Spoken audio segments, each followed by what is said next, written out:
Sitt falkuni li nstabu feruti f'Ottubru li għadda ntelqu fl-abitat tagħhom wara diversi jiem ta' riabilitazzjoni mill-BirdLife Malta. Dawn l-asafar feruti nstabu f'diversi postijiet f'Malta u f'Għawdex, fosthom f'residenzi privati kif ukoll f'xi għelieqi.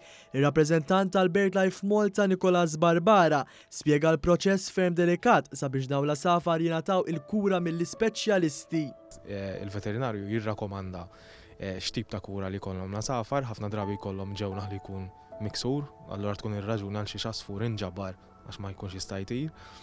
Jagħmlu perjodu fi spazju daqsxejn ristret fejn inħallu l-għadam tal-asfur jaqgħad, jieħu proċess ta' madwar bejn 3 u 4 ġimgħat.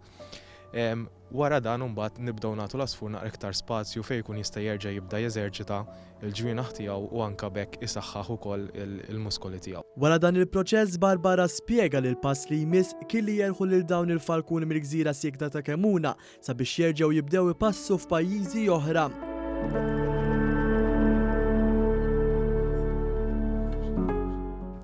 Meta niġu biex inħarbuhom nażlu żmien tas-sena li jkun tajjeb għal dawn l-asafar, f'dal-każ il-falkuni li ħarrabna dal-tip ta' falkuni l-Ispanjulet jgħix anke Malta fi żmien tax-xitwa, ġifieri billi nħarbuhom ta' żmien tas-sena jkun orajt għax se jsib ikel biżżejjed u anke jirnexxielu jżomm fl-ambjent ta' Malta. Barbara temm jgħid li sodisfazzjon li ħadet l-għaqda kien meta wieħed mill-Ispanjuletti li ddewwa u ntelaq f'Jannar li għadda minn Malta instab qawwi u sħiħ fl-Italja wara intaraf miċ-ċurket li twaħħal minn BirdLife Malta.